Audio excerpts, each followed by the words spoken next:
একজন বিশ্ববিখ্যাত সুদখোর।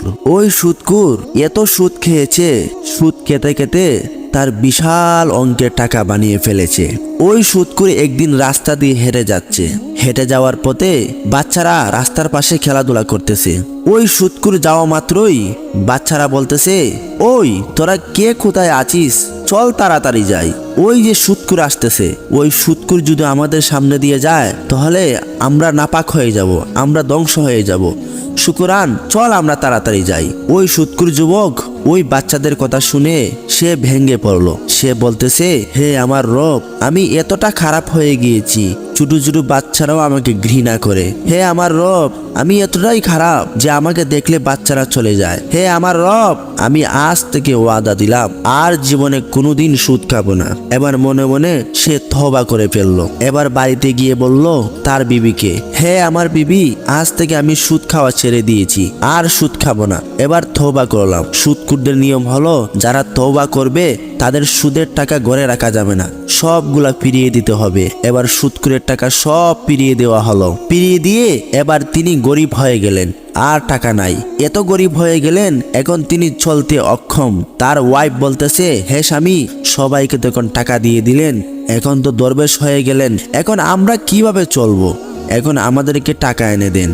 উনি তো আগে অনেক ধনী ছিল, এখন হঠাৎ করে গরিব হয়ে গিয়েছে, উনার চলতে অনেক কষ্ট হচ্ছে। উনি প্রতিদিন রাতে গিয়ে পাহাড়ের জঙ্গলের ভিতরে আল্লাহর দরবারে কান্নাকাটি করে সকালবেলা বাড়িতে ফিরে আসে।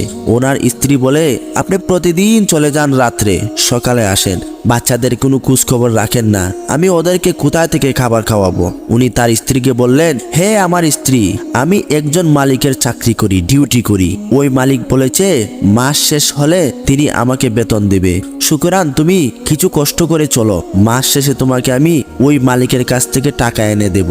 এবার তার স্ত্রী বহুত কষ্ট করে মানুষের কাছ থেকে ধার এনে বাচ্চাদেরকে খাওয়াচ্ছে। এবার মাস শেষ হওয়ার পথে আর একদিন আছে।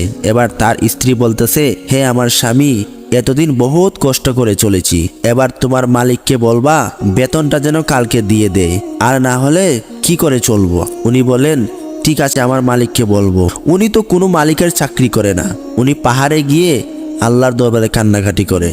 এবার তিনি রাতের বেলা চলে গেলেন পাহাড়ের ভিতরে, গিয়ে সেজদা দিয়ে সারা রাত কান্নাকাটি করলেন। এবার তিনি সকালবেলায় বললেন, আমি কি নিয়ে যাব আমার বিবির সামনে? উনি তার চাদরের ভিতরে কিছু ধুলাবালি বললেন, ভরে এগুলা তিনি তার মাথার মধ্যে নিলেন, নিয়ে বললেন, এগুলা আমি আমার স্ত্রীকে দিয়ে দিব, আর আমার স্ত্রী যখন খুলবে আমি বলবো মালিক যা দিছে তাই নিয়ে আসছি, এখন মালিক আমাকে ভালো ভরে দিয়েছে আমি তো জানি না, এই বলে আমি চলে আসব। এবার ইনি রওনা হয়ে গেলেন ওই বালু নিয়ে। বাড়ির পাশে যখন গেলেন, অন্যদিন বাড়িতে যাওয়া মাত্রই চিল্লাচিল্লি শোনা যায়, কিন্তু আজকে দেখা যায় নীরব হয়ে গেছে সারা বাড়ি। মনে হয় সবাই ঘুমিয়ে আছে এবং খাবারের সুগন্ধ তার নাকের মধ্যে লাগতেছে। উনি আস্তে আস্তে গেলেন। যাওয়া মাত্রই তার স্ত্রী, তার বিবি, সে বলল, হে স্বামী, আপনি এত দেরি করলেন কেন?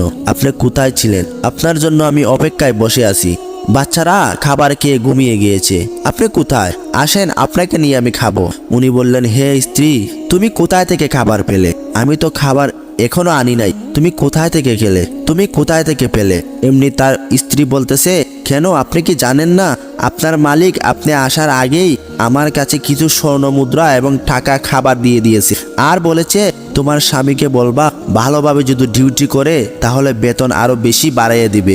এই বলে এই লোকটা মুহূর্তের মধ্যেই চলে গেল। আমি আর লোককে তালাশ করে পাইলাম না। উনি এবার কান্না শুরু করে দিলেন এবং সেজদায় পড়ে গেলেন, আল্লাহর কাছে কান্নাকাটি করতেছেন।